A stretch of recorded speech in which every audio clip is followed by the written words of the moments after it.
यही मुख से निकला ये नूरानी चेहरा है दुनिया से न्यारा।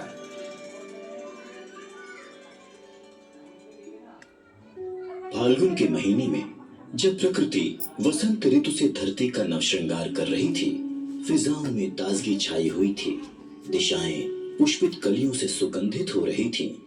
ऐसे खुशनुमा मौसम में 23 फरवरी सन 1954 मंगलवार को शाम 5 बजे दिल्ली में पिता गुरबचन सिंह जी और माता कुलवंत कौर जी के आंगन में दिव्य आभा लिए एक बालक का जन्म हुआ। इस नए मेहमान के शुभागमन से सब जगह खुशी की लहर दौड़ गई। सारा वातावरण नव उल्लास से भर गया। घर आंगन नई रोशनी से जगमगाने लगा। चारों ओर बधाइयों के स्वर गूंजने लगे। बालक के चेहरे का अलौकिक नूर हर किसी को अपनी ओर आकर्षित कर रहा था।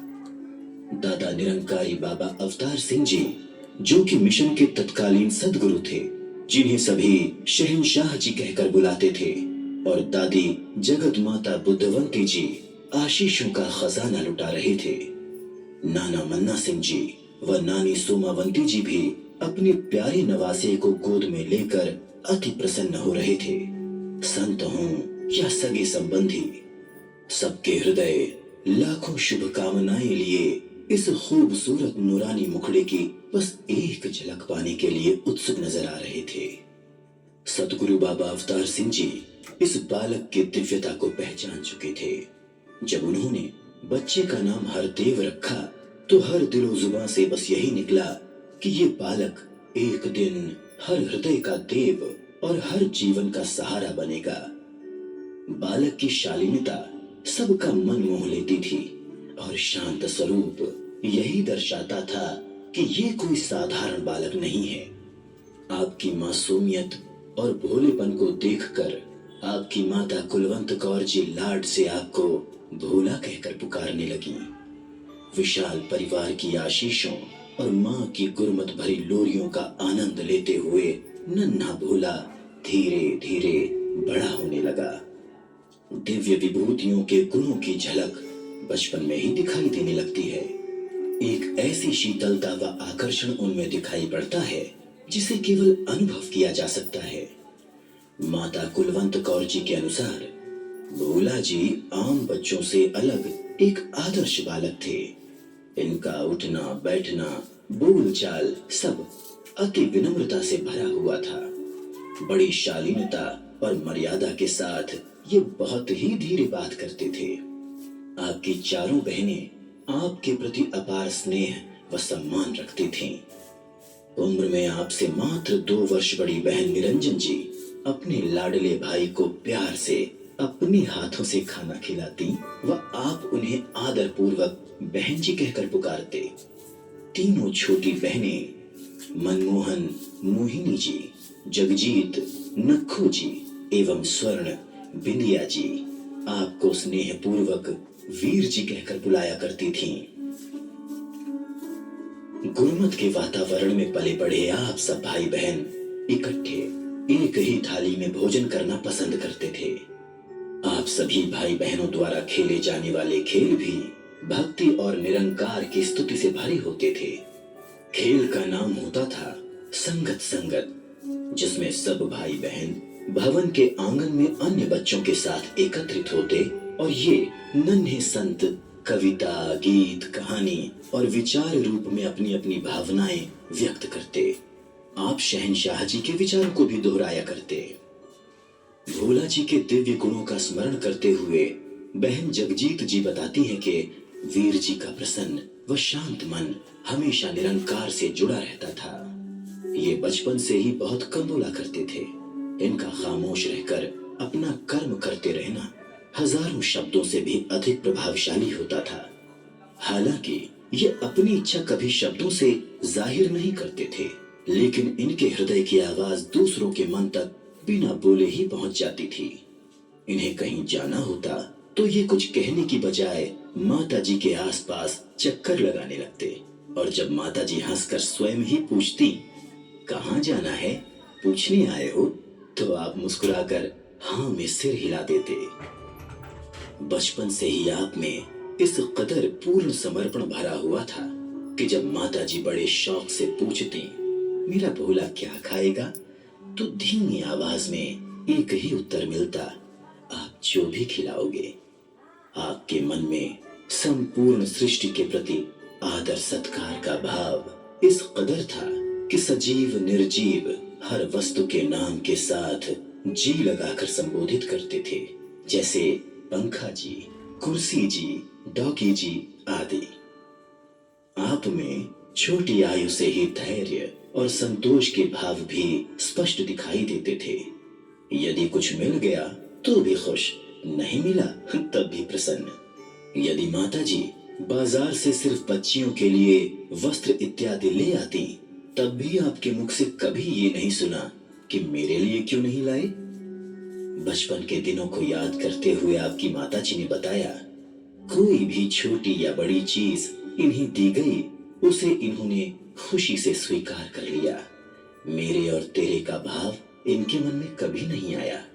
बचपन से ही इनका स्वभाव बस देने ही देने वाला था, जैसा कि एक दाता का स्वभाव होता है।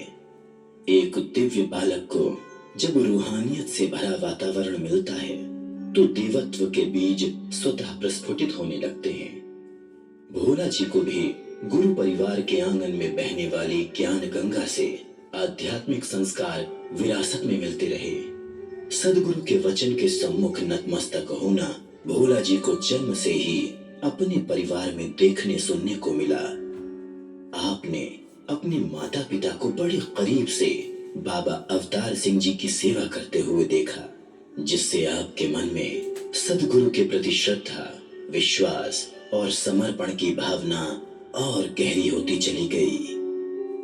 आपके घर आंगन में शहंशाह बाबा अवतार सिंह जी की मूल शिक्षाएं हमेशा गूंजती रहती थीं कि मैंने तुम्हें नम्रता और प्रीत प्यार सिखलाया है। इससे उलट चलने वाले गुरु के शिष्य नहीं हो सकते। संतों की सेवा सत्कार का ढंग भी तुम्हें बता दिया है, इसे मानना आपका कर्तव्य है। आपकी दादी जगत माता बुद्धवंती जी एक आदर्श पत्नी व गुरुसिख होने के साथ साथ सेवा सत्कार की एक अद्भुत मिसाल थीं।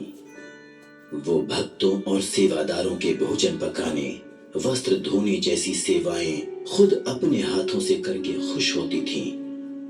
आपने उनका ये गुण बचपन से ही अपने दामन में डाल लिया। जब भी कोई सेवा चल रही होती तो आप भी सेवादारों को लंगर खिलाने व पानी पिलाने की सेवा में लग जाते। आपने अपने पिता श्री गुरबचन सिंह जी को एक सेवादार की भांति सदगुरु के हर भाव को निष्ठा पूर्वक पूर्ण करते देखा। आप भी अपने नन्हे हाथों से शहंशाह जी के पीछे खड़े होकर पंखा झुलाने की सेवा करते। आपकी माता कुलवंत कौर जी ममता व मिठास की मूरत थीं। उनकी समदृष्टि एवं मिलनसारिता की छाप आपके स्वभाव में भी दिखाई देती। आप संतों व सेवादारों के बच्चों के साथ बड़े अपनत्व से घुल मिल जाते और उनके साथ उठने, बैठने, खाने खेलने में प्रसन्नता महसूस करते। आपके चाचा श्री जोगिंदर सिंह नूर जी हास्य रस की रूहानी कविताओं से सबको भक्ति की गहराइयों के पाठ सहज ही पढ़ा देते थे। बुआ नंद कौर जी व चरणजीत कौर जी, फूफा भैया कुलवंत सिंह जी एवं भैया गोविंद सिंह जी, मौसी मान कौर जी एवं मौसा श्री हरबंस सिंह जी के सदगुरु के प्रति प्रेम, समर्पण व श्रद्धा भाव से आपका रोम रोम पुरनूर होता चला गया।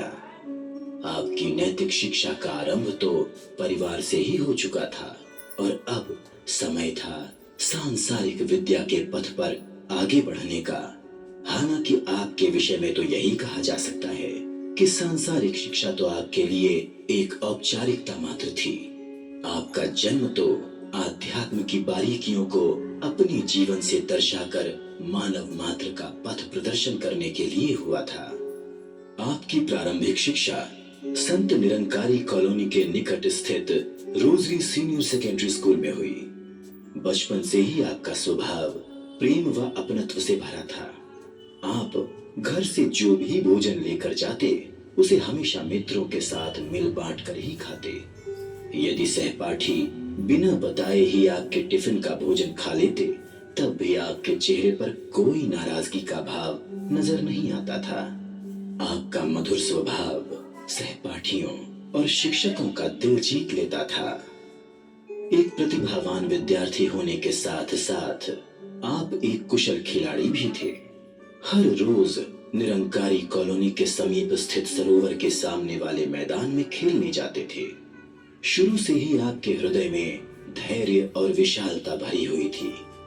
एक बार एक बच्चे ने बड़े जोश से आस्तीन चढ़ाकर आपको चुनौती दी। भोला जी, इस खेल में तो मैं ही जीतूंगा।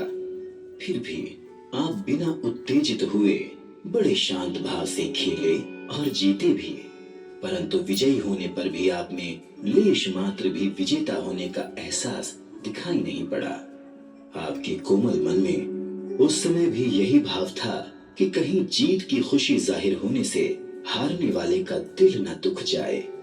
गर्मियों के मौसम में जब खेलते खेलते गर्मी लगती, तो आप सभी मित्रों को अपने घर ले आते और उन्हें अपने हाथों से ठंडा शरबत बनाकर पिलाते। आपका सेवा भाव मित्रों का भी मन मोह लेता। एक बार आपने शरबत बनाया और एक ऐसे बच्चे को बांटने के लिए कहा जिसके प्रति सब घृणा का भाव रखते थे। एक क्षण तो सब बच्चे हतप्रभ रह गए, लेकिन भोला जी का अनुसरण करके सबने बिना किसी हिचक के उस बच्चे के हाथ से शरबत पी लिया।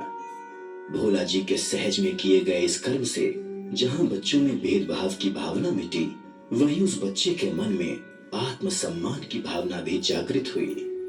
आपके निवास स्थान संत निरंकारी सत्संग भवन निरंकारी कॉलोनी में प्रतिदिन 2 या 3 बार सत्संग का आयोजन होता था।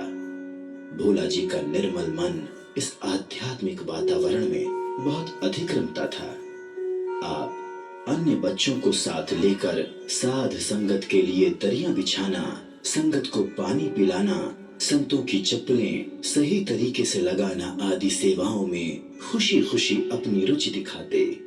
जब आप प्रारंभिक शिक्षा ही ग्रहण कर रहे थे, उसी दौरान शहंशाह बाबा अवतार सिंह जी ने मिशन की बागडोर आपके पिता गुरबचन सिंह जी को सौंप दी और आशीर्वाद दिया कि अब से बाबा गुरबचन सिंह जी एवं राजमाता कुलवंत कौर जी मिलकर सत्य की आवाज को आगे बढ़ाएंगे। शहंशाह जी ने राजमाता जी से निवेदन किया कि आप भी बाबा गुरबचन सिंह जी की कल्याण यात्राओं में साथ रहकर सत्य संदेश पहुंचाने में अपना पूर्ण सहयोग दें। आप इस बात की चिंता न करें कि आपके बच्चे अभी छोटे हैं। आप मानव कल्याण का काम करें